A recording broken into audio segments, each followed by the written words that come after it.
En una pintura de 1611 encontraron un detalle interesante que antes nadie había notado. Un murciélago en el lienzo sostiene un pájaro en la boca, como si lo hubiera atrapado justo en pleno vuelo. El artista representó un comportamiento rarísimo del animal hace 400 años, mucho antes de que los científicos modernos lo confirmaran. Hola amigos. Amigo, estás en el canal Kirtop. Aquí analizamos hallazgos antiguos, eventos extraños del pasado, y tratamos juntos de entender cómo fue todo en realidad. Hoy te voy a mostrar un carro que los antiguos habitantes de España intentaron enterrar para siempre, y oro del fondo del océano, cuya historia trataron de entender durante más de 30 años, y terminaré con un artefacto que sobrevivió siglos. Solo porque fue hecho con amor y no por lucro. Mira el video hasta el final para no perderte nada. Un misterio en una pintura antigua. La pintura se llama Aire. Fue pintada por el artista flamenco Jan Bruegel el Viejo en 1611. Hoy se encuentra en el Museo de Bellas Artes de la ciudad de Lyon, en Francia. En la pintura aparece una mujer. Es la musa griega Urania, la protectora del cielo y las estrellas. A lo lejos se pueden ver dos figuras más, los dioses Apolo y Diana. El artista pintó en este lienzo muchísimos animales, más de 60 especies de aves y animales. Entre ellos hay casi 40 especies de aves europeas y al menos 14 de países lejanos. Entre toda esta diversidad hay una pequeña escena que no se notó de inmediato. Un murciélago sostiene un pájaro en sus dientes, como si lo hubiera atrapado justo en pleno vuelo. Para un murciélago, este comportamiento es muy inusual. La mayoría de las especies de murciélagos comen insectos, no aves. Fue solo en 2025 cuando los científicos, usando equipos especiales, demostraron que algunos murciélagos grandes realmente pueden atrapar aves directamente en el aire durante su migración hacia el sur. Un investigador español publicó este hallazgo en una revista científica. Estudiaron varias pinturas similares que fueron hechas por el propio Bruegel y sus alumnos, y una escena de caza como esa solo se encontró en una de ellas. Eso significa que el artista no la pintó por casualidad, sino a propósito, como si realmente hubiera visto algo parecido con sus propios ojos. Los científicos dicen que las pinturas antiguas deben interpretarse con cuidado, porque los animales a menudo significan algo simbólico, y no lo que está representado literalmente. Pero en este caso, la especie de murciélago fue identificada con mucha precisión. Así que lo más probable es que estamos ante una observación real de la naturaleza, más que simplemente una decoración en la pintura. Un artefacto único hecho de un material frágil. En el antiguo asentamiento de Tel Hadid, entre las ciudades modernas de Tel Aviv y Jerusalén, arqueólogos de la Universidad de Tel Aviv encontraron un pequeño sello. Su antigüedad es de aproximadamente 2700 años. Normalmente estos sellos en esa época se hacían de piedra dura, pero este fue hecho de nácar, del mismo material con el que se hacen los botones y adornos de nácar. El nácar es un material muy frágil. Si lo cortas con una herramienta afilada con demasiada fuerza, simplemente se agrieta y se rompe. Los científicos dicen que tallar un sello tan delicado de nácar en esa época era casi imposible. Después de todo, las herramientas de esa época eran toscas y no perdonaban errores. El propio material del sello también sorprende. Se obtuvo de la concha de una ostra perlera que vive en el Mar Rojo y en el Golfo Pérsico. Esto significa que la materia prima para una cosita tan pequeña recorrió cientos de kilómetros antes de llegar a manos del artesano. En el siglo VIII a.C., la ciudad de Tel Hadid se encontraba en una elevación sobre la llanura costera y ocupaba una posición importante en la región. Después de que el imperio asirio conquistó el reino de Israel, las autoridades solían reasentar a los pueblos sometidos en diferentes partes de su enorme imperio.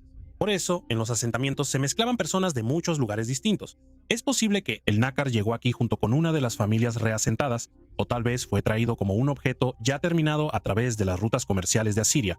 En el sello están grabados una media luna sobre una base triangular y la figura de una persona con los brazos levantados como si estuviera rezando a alguien. Estos son símbolos del dios de la luna llamado Sin, a quien adoraban en las provincias occidentales del imperio asirio.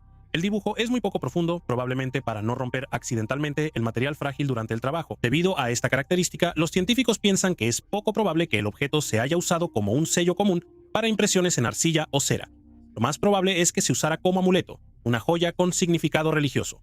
Resulta que en un solo objeto pequeño se encontraron tres cosas poco comunes a la vez: un material inusual, una simbología religiosa ajena y una habilidad artesanal que estaba casi al límite de lo posible para esa época.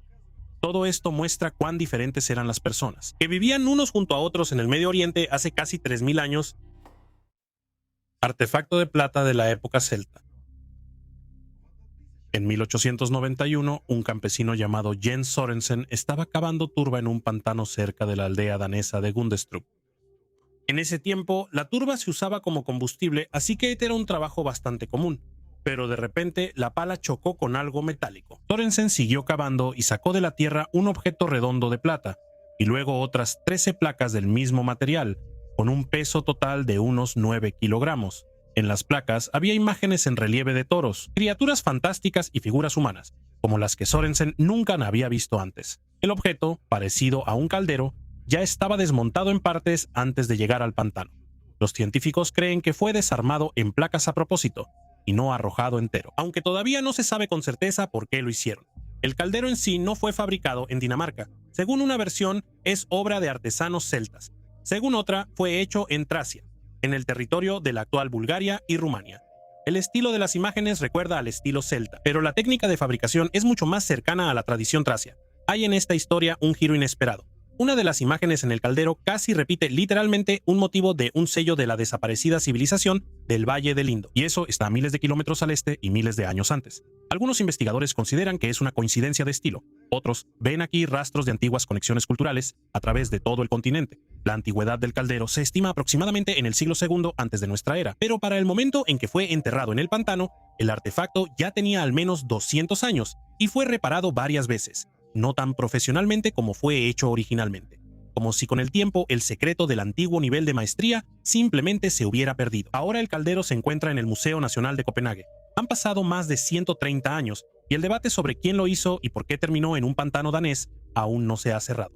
Y si cosas así se escondían especialmente en el agua y en los pantanos como ofrenda a los dioses y no se perdían por accidente. Una historia similar ocurrió con una daga de bronce que se encontró hace poco en otra parte de Europa, y ahí, detrás de un objeto de apariencia modesta, se escondía un trabajo de orfebrería que no pudieron replicar durante siglos. Daga con incrustaciones únicas. En 1876, el arqueólogo Heinrich Schliemann excavó tumbas de pozo en Micenas, donde encontraron numerosas joyas de oro y armas de bronce. Entre los hallazgos había una daga de bronce de aspecto común, oscurecida y sucia por el paso del tiempo. Solo después, cuando los empleados del museo comenzaron a limpiar los objetos encontrados, apareció una imagen en la superficie de la daga. Resultó ser una escena de caza de león, realizada con incrustaciones de oro, plata y otros materiales directamente sobre el bronce. 5 cazadores con lanzas y arcos persiguen a una bestia enfurecida. Y todo esto cabía en una hoja de poco más de 20 centímetros de largo. Esta técnica de incrustación requiere una precisión de joyero. El artesano tenía que tallar ranuras finísimas en el bronce y llenarlas con metal precioso de tal manera que el dibujo se mantuviera durante siglos y no perdiera la nitidez de sus líneas. Durante mucho tiempo, este objeto fue considerado simplemente un arma y no una obra de arte. Solo la limpieza reveló ante los investigadores una pintura en miniatura tallada en metal muchos siglos antes de la época clásica griega. Schliemann estaba seguro de que habían encontrado las tumbas de los héroes de Homero, ya que los cuerpos estaban literalmente cubiertos de oro. Los científicos modernos son más cautelosos con esta versión, pero el nivel de habilidad de los joyeros de Micenas sigue sorprendiendo incluso hoy en día. Este hallazgo se llama el puñal de la Casa del León y hoy se encuentra en el Museo Arqueológico Nacional de Atenas. El artesano llenó las líneas talladas con oro, plata y una aleación más oscura, por eso las figuras de los 5 cazadores y el león en la hoja de bronce parecen casi como un dibujo hecho con tinta. Un nivel de delicadeza en esta incrustación no se repite en ninguna otra pieza encontrada en Micenas con esa calidad. Carro de bronce de los dioses hallado en España. En el asentamiento español de Casas del Turunuelo, los arqueólogos encontraron un carro ceremonial de bronce del siglo V a.C. Se conservó aproximadamente la mitad de la estructura, pero eso fue suficiente para comprender su escala y la maestría de su fabricación. Los especialistas encontraron 2 ruedas y parte del cuerpo. Al crear el carro, los artesanos utilizaron un ensamblaje complejo de elementos de bronce y piezas de hierro, y la gran cantidad de adornos decorativos indica su propósito ceremonial. La directora de las excavaciones, Esther Rodríguez, calificó directamente este carro como uno de los hallazgos más importantes en todos los años de trabajo en el sitio. En la superficie del carro está tallado Aqueloo, el dios del río, de los mitos griegos y etruscos. De ambos lados está rodeado por grifos, y el propio cuerpo parece estar sostenido por 2 figuras parecidas a Atlas, el mismo titán que, según la leyenda, sostenía el cielo sobre sus hombros. El carro fue encontrado en el asentamiento español de Casas del Turunuelo, que desde 2014 ha sido excavado por un equipo del Consejo Superior de Investigaciones Científicas bajo la dirección de los arqueólogos Esther Rodríguez y Sibiri. Junto al carro hay un altar de piedra, alargado y estrecho en los extremos por su forma que recuerda a una piel de toro estirada. Esa misma forma tenían los lingotes de metal en la edad de bronce del Mediterráneo, que se usaban como dinero o mercancía, más o menos como hoy todos reconocen la silueta de un lingote de oro. Justo al lado del altar hay un edificio que los arqueólogos identificaron como un salón de banquetes, así que es muy probable que el carro participara en ceremonias religiosas y banquetes rituales de los tartesios, el pueblo que vivía en el sur de la península ibérica y era conocido por los griegos como una de las regiones más ricas en metales del mundo antiguo. Existe una versión que dice que el carro se usó en el último rito antes de que todo el santuario fuera intencionalmente cerrado a finales del siglo V a.C. La construcción no fue dejada para que se destruyera sola, la cubrieron con tierra y la dejaron intacta, como si la gente hubiera cerrado conscientemente un piso importante para ellos. Cerca del carro también encontraron otros objetos valiosos que trajeron de lejos: vajilla griega, un vaso egipcio de piedra clara y figuras talladas de marfil con guerreros y animal. Resulta que los tartesios comerciaban a miles de kilómetros a la redonda, incluso antes de que en Grecia aparecieran sus famosas ciudades-estado. Y este carro sigue siendo el hallazgo más importante de todos los años de excavaciones en este lugar. No solo se usaba en rituales. Cerca de la ciudad de Sado, en Noruega, un turista paseaba por el bosque y notó un brillo metálico en la tierra bajo el tronco de un árbol caído. Él cavó la tierra con las manos y vio una pieza de oro que resultó tener 1500 años. Investigadores de la Universidad de Stavanger determinaron que era un adorno para la funda de una espada. Un guerrero noble llevaba una funda así en la primera mitad del siglo VI. El arqueólogo Håkon Reiersen dijo que la probabilidad de encontrar algo tan único es muy baja, porque objetos como estos casi nunca se encuentran en la superficie de la Tierra. La pieza de oro, de unos 6 centímetros de ancho, está hecha de un fino alambre de oro trenzado. Dentro del diseño están ocultas figuras de animales, que hay que observar detenidamente para poder verlas. La profesora Siv Christoffersen explicó que primero llaman la atención los ojos de los animales y después la nariz y el contorno de la cabeza.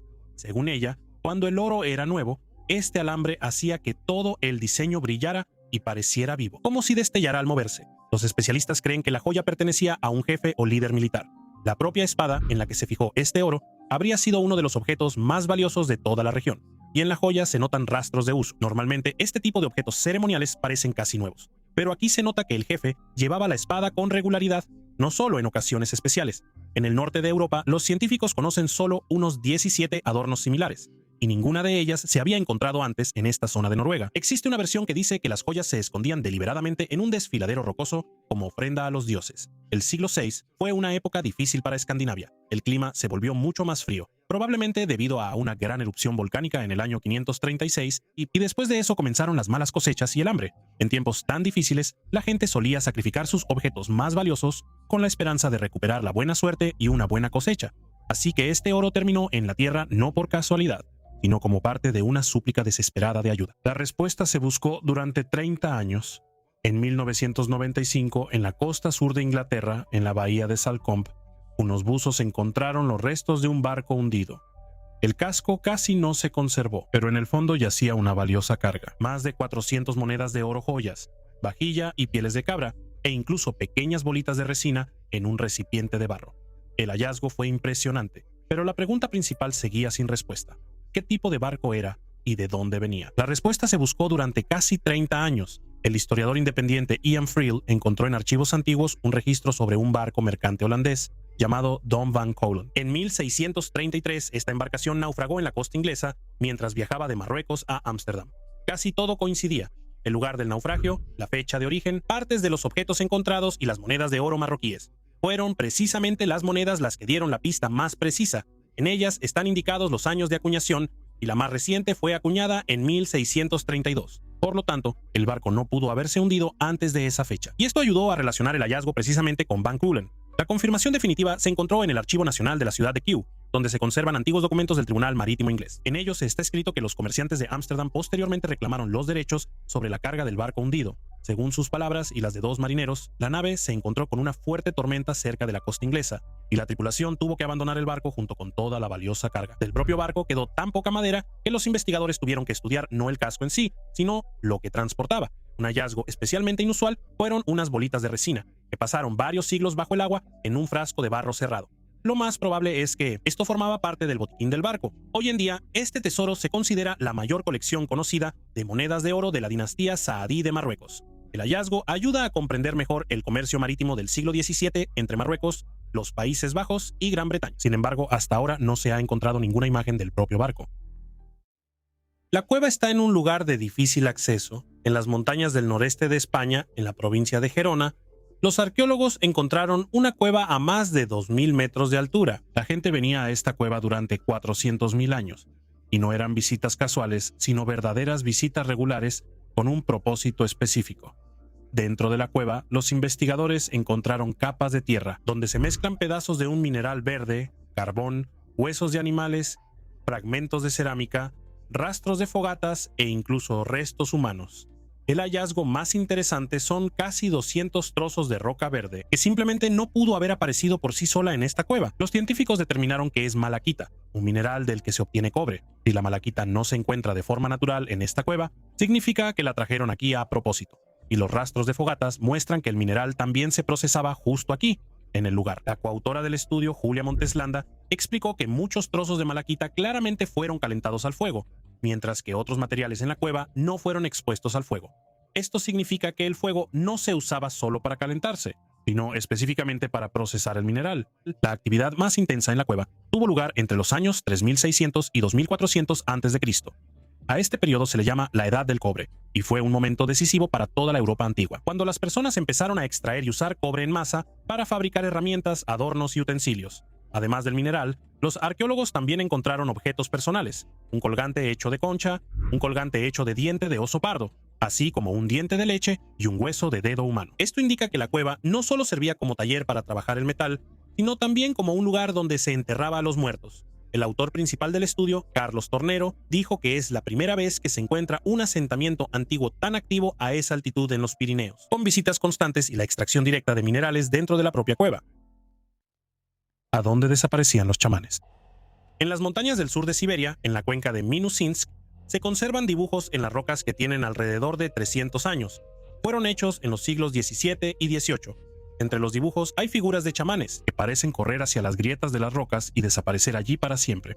Los arqueólogos locales estudiaron este lugar durante muchos años, pero nadie prestó atención a la grieta misma hacia donde corrían los chamanes. El profesor Andrzej Razbodowski de la Universidad Adam Mickiewicz de Polonia estudió los dibujos en la roca llamada Ilinskaya Pisanica y notó precisamente este detalle. Él confesó que realmente se sorprendió, ya que antes de él nadie siquiera había mencionado esa grieta en la piedra. Esto lo llevó a estudiar más a fondo las tradiciones de los yacacios, el pueblo que vivió en estos lugares durante siglos. Los yacacios conservaron antiguas creencias de que el tambor sagrado, el principal instrumento del chamán, está escondido dentro de la montaña. La persona que quiere convertirse en chamán debe de alguna manera entrar en la montaña misma, encontrarse allí con sus antepasados y recibir de ellos ese tambor. Solo después de eso podía convertirse en un verdadero chamán. Razbodowski fue a otro sitio arqueológico que se llama Oglajdi, al norte de la ciudad de Abakan. Allí, entre dibujos más antiguos del período glacial, encontró dibujos similares de la misma época de los siglos XVII y XVIII, que probablemente también fueron hechos por los jacacios, y vio una coincidencia sorprendente. En uno de los dibujos está representado un chamán, cuya parte superior del cuerpo está reemplazada por un tambor, y una pierna ya está medio oculta en una grieta de la roca. Cerca hay otros dos chamanes. Uno parece estar saliendo de la misma grieta y el otro está de pie cerca con un bastón en la mano. Tal vez como un principiante que aún no ha pasado la iniciación y no ha recibido su tambor. Según Razbodowski, el arte rupestre siberiano no son simples dibujos. Los artistas usaban intencionalmente la forma misma de la roca, sus grietas y hendiduras como parte de su historia. Sí. El viaje de la concha a través del océano. En la región de Pavlodar, Kazajistán, los arqueólogos comenzaron excavaciones en el paraje de Chantay. Ya en los primeros días de trabajo quedó claro que aquí alguna vez hubo un gran edificio de piedra. Esto lo demuestran numerosos fragmentos de ladrillos cocidos y rastros de muros profundamente ocultos bajo tierra. El análisis mostró que estos ladrillos fueron hechos según un estándar especial que se utilizaba en la época de la Horda de Oro.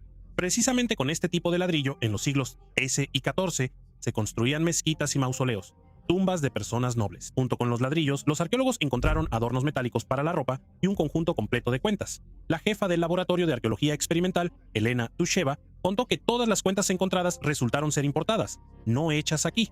Esto demuestra que los habitantes locales en la época de la Horda de Oro mantenían lazos comerciales y culturales con tierras muy lejanas. Pero el hallazgo más inesperado fue una pequeña concha cauri. En la naturaleza, estas conchas solo viven en el Océano Índico, cerca de las Islas Maldivas, en el sur de Asia y en el este de África. La bioarqueóloga Natalia Miller explicó que en los ríos y lagos locales de Kazajistán, esta concha nunca habitó. Eso significa que llegó aquí solo gracias a las rutas comerciales desarrolladas que conectaban la Gran Estepa con el sur de Asia. La tecnología moderna ha cambiado mucho el trabajo de los arqueólogos.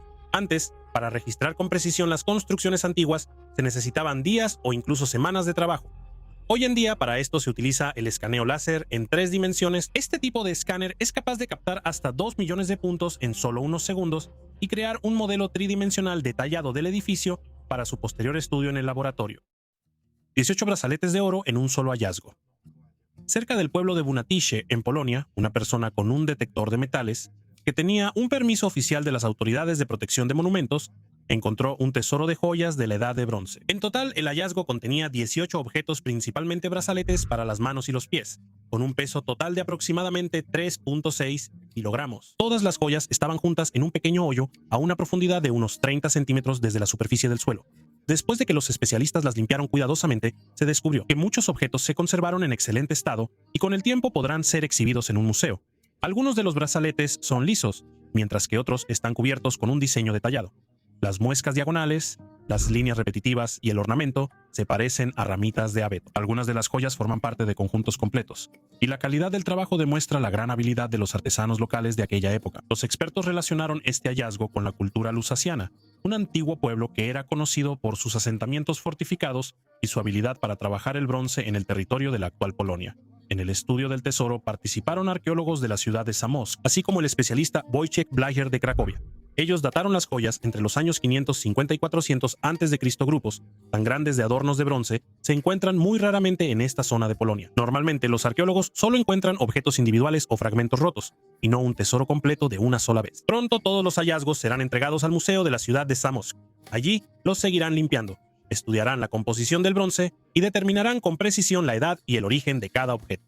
Dinosaurio que esperaba a los científicos. En la isla de Skye, en Escocia, los científicos notaron huesos fosilizados de dinosaurios hace 20 años, pero solo ahora pudieron realmente acceder a ellos. El esqueleto estaba firmemente atrapado en una roca dura en la costa rocosa, y el lugar solo se abre durante la marea baja, cuando el agua se retira. Para extraer el hallazgo de manera segura, los arqueólogos necesitaron cuerdas, cuñas de metal e incluso una lancha motora, con la que transportaron el pesado bloque de piedra al puerto. Tuvieron que trabajar solo con autorización de las autoridades, ya que este lugar está oficialmente protegido como un sitio de especial interés científico. Al final, los científicos reunieron el primer y más completo esqueleto de dinosaurio que se haya encontrado en Escocia. Según los huesos, la criatura tenía un tamaño aproximado al de un perro grande, comía plantas y se movía sobre fuertes patas traseras. La paleobióloga, la doctora Elsa Pancheroli, contó que los dinosaurios de ese periodo normalmente eran pequeños depredadores y animales omnívoros. Pero un poco después, ya hacia el final del período Jurásico, entre los dinosaurios aparecieron algunos de los seres terrestres más enormes de toda la historia de la Tierra. Resulta que este dinosaurio, modesto en tamaño, lograba sobrevivir junto a verdaderos gigantes. El estudio del tejido óseo mostró que el animal tenía alrededor de 8 años o más cuando murió, hace aproximadamente 166 millones de años. Al mismo tiempo, los huesos seguían creciendo, solo que más lento de lo normal. Entonces, los científicos tenían ante ellos a un ejemplar joven que aún no había alcanzado la madurez completa. Los especialistas creen que este es el representante más antiguo conocido del grupo de los ornitópodos, dinosaurios herbívoros que se desplazaban sobre 2 patas. Y es posible que este sea en realidad el esqueleto de iguanodonte más antiguo jamás encontrado en el mundo. ¿Dónde se encontró el bosque más antiguo del planeta? Hasta 2024 todo el mundo estaba seguro de que el bosque más antiguo del planeta se encontraba en América, en el estado de Nueva York, y que tenía 386 millones de años, pero resultó que el récord todo este tiempo no estaba en el lugar donde lo buscaban. En la costa de Inglaterra, en los condados de Somerset y Devon, desde hace mucho se sabía de antiguas rocas fosilizadas, pero se pensaba que quedaban pocas plantas conservadas allí. Científicos de las universidades de Cambridge y Cardiff decidieron comprobar esto una vez más y encontraron mucho más de lo que esperaban: troncos enteros de árboles fosilizados y también restos de plantas extrañas, parientes lejanos de los helechos y equisetos modernos. Cuando se dataron los árboles, resultó que tenían 390 millones de años. Eso es varios millones más. El récord estadounidense y el bosque en Inglaterra inesperadamente se convirtió en el bosque más antiguo conocido del planeta. Los propios árboles no eran altos, solo de 2 a 4 metros, pero en cuanto a edad superaron a todos. El doctor Christopher Berry de Cardiff contó que junto a los árboles también encontraron rastros de otras plantas antiguas, e incluso huellas de animales de la Tierra de esa época. Y el profesor Neil Davis de Cambridge explicó por qué este descubrimiento es importante no solo para los récords. Fue en ese momento, hace 390 millones de años, aparecieron por primera vez verdaderos bosques en la Tierra, y fue entonces cuando los ríos comenzaron a cambiar sus orillas de la misma manera que lo hacen hasta ahora. Y esto es lo que más sorprende. En el planeta todavía crece un árbol vivo que tiene alrededor de 5.400 años. Este es el árbol vivo más antiguo de todos los conocidos. Pero incluso este árbol longevo, en comparación con el bosque fósil en Inglaterra, sigue siendo muy joven. La diferencia entre ellos es de casi 390 millones de años. Es decir, desde entonces, desde que creció ese antiguo bosque, en la Tierra han cambiado incontables generaciones de árboles, y aún así sigue siendo el poseedor del récord. Perla de cueva. En el Parque Nacional Phong Nha Ke Bang, en Vietnam, un habitante local encontró por casualidad la entrada a una cueva cuya existencia antes nadie conocía. Más tarde, la cueva fue nombrada en su honor. Unos días después, la administración del parque organizó una verdadera expedición. Las investigaciones de campo duraron 6 días. Según los primeros datos, la cueva tiene una longitud de aproximadamente 3.000 metros y en algunos lugares su ancho supera los 100 metros. Para descender al interior, los miembros de la expedición tuvieron que usar equipo de alpinismo y superar un precipicio vertical de unos 20 metros de profundidad. Se descubrió que la cueva tiene 2 entradas y está dividida en 2 partes separadas. Una de las entradas es bastante grande y la otra es tan estrecha que solo puede pasar una persona adulta a la vez. En el fondo de la cueva, los investigadores encontraron un enorme espacio subterráneo con formaciones rocosas que se han formado durante cientos de miles de años. Aquí hay columnas de piedra de hasta 50 metros de altura, cortinas de piedra que cuelgan de las paredes y enormes pilares puntiagudos que crecen directamente desde el suelo. Lo que más llamó la atención de los especialistas fue la gran cantidad de perlas de cueva de un tamaño inusualmente grande. Estas piedras redondas con una superficie blanca y lisa, que se forman en cavidades naturales en la roca, se parecen en forma a perlas reales, solo que son de piedra. Los investigadores con muchos años de experiencia en el estudio de cuevas dijeron que es la primera vez que ven una concentración tan alta de estas formaciones en un solo lugar. Los especialistas consideran que este descubrimiento tiene un gran valor científico y demuestra que esta zona tiene un gran potencial no solo para la ciencia, sino también para el desarrollo del turismo en cuevas, ya que el territorio forma parte de la lista del Patrimonio Mundial de la UNESCO. Un colgante en forma de cabeza de africano. En la isla de Chipre se guarda un pequeño colgante tallado en piedra de clorita. Su antigüedad es de aproximadamente 2.700 o 2.800 años. El colgante fue hecho en el siglo IX u octavo antes de nuestra era. En la piedra está tallada la cabeza de un africano de piel negra. El artesano trabajó el rostro con mucho detalle. Se pueden ver claramente los ojos, la nariz y los labios. Además, están hechos de tal manera que parecen el retrato de una persona en específico, y no un rostro genérico sin rasgos individuales. La parte superior de la cabeza está cubierta de muchos pequeños puntos perforados que probablemente representan cabello corto y rizado. Este hallazgo plantea una pregunta interesante. ¿Qué tan familiarizados estaban los habitantes de Chipre con personas de la lejana África hace casi 3.000 años? La isla de Chipre, desde la antigüedad, se encontraba en la encrucijada de las rutas comerciales del Mediterráneo oriental, y por ella constantemente pasaban mercancías y personas de tierras muy diversas, incluyendo Egipto y territorios al sur de él. Colgantes similares normalmente se usaban como adornos o como amuletos, y el simple hecho de elegir esa imagen para un colgante indica que los habitantes de Chipre tenían una buena idea de cómo lucían las personas de tierras muy lejanas para ellos, y que para nada vivían completamente aislados del resto del mundo, como a veces se piensa sobre la sociedad antigua. Figuras humanas con ojos gigantes. En la isla de Nuku Hiva, una de las islas marquesas en la Polinesia francesa, se ha conservado una talla en piedra que data aproximadamente del siglo XI a.C. En un gran bloque de piedra está tallada toda una fila de figuras con enormes ojos redondos y cuerpos alargados y estilizados. A primera vista, estas figuras no parecen humanas en absoluto. Ojos enormes y vacíos, cabezas alargadas, posturas ligeramente encorvadas. Pero en realidad, este estilo era común en las tradiciones locales de talla en piedra de la Polinesia, donde a los ancestros importantes y a los espíritus se les representaba de manera exagerada y diferente a las personas comunes. Estas figuras normalmente estaban asociadas con la veneración de los antepasados y los espíritus, quienes según las creencias locales seguían influyendo en la vida de la isla incluso después de la muerte. Los ojos grandes en el arte polinesio a menudo significaban la capacidad de ver más allá de lo que ve una persona viva común, algo así como una visión espiritual. La isla Nuku-Hiva siempre fue un lugar de difícil acceso, aislado del resto del mundo por miles de kilómetros de océano abierto. Precisamente este aislamiento ayudó a que las tradiciones artísticas locales se conservaran casi sin cambios durante muchos siglos, sin una fuerte influencia de otras culturas del mundo. Vestido hecho de piel de bisonte. En las colecciones de los museos se conserva un vestido femenino, confeccionado con cuero curtido de bisonte. Se data aproximadamente entre el año 1800 o 1825 y fue hecho por mujeres de los pueblos indígenas de las llanuras centrales de América del Norte. Lo más probable es que sea de la tribu Lakota o Cheyenne. El vestido está decorado con filas de bordados hechos con conchas. Estas filas recorren el vestido en franjas horizontales a lo largo de toda la prenda. En la parte superior, el vestido está adornado con un hermoso borde de discos metálicos y un patrón triangular azul. Un bordado tan delicado y detallado pudo haberle tomado a la artesana más de una semana de minucioso trabajo manual. Este tipo de ropa nunca fue simplemente una prenda para abrigarse. El adorno elaborado mostraba el estatus de la mujer y de su familia dentro de su tribu, y los patrones complejos y la técnica de costura a menudo se transmitían de madre a hija de generación en generación. Para hacer un vestido así, la mujer no solo necesitaba saber coser bien, también debía entender cómo tratar correctamente la piel de bisonte para que se mantuviera suave y resistente durante años, y no se endureciera ni se deshiciera con el tiempo. Hoy en día se han conservado muy pocos vestidos como estos, ya que la piel y el pelaje no resisten bien el paso del tiempo y los años. Cada uno de estos vestidos que ha sobrevivido no es solo una hermosa pieza en una vitrina, es una rara memoria viva de las manos femeninas que alguna vez invirtieron semanas de trabajo en una sola prenda, el amor por su familia y toda una tradición de su pueblo. ¿Sabes qué es lo que más me sorprende de esta lista? Las cosas más resistentes, como las paredes de piedra y edificios enteros, a menudo no se conservan en absoluto, pero un pequeño sello de nácar o una diminuta concha han permanecido tranquilamente en la tierra durante miles de años y han llegado hasta nosotros intactos.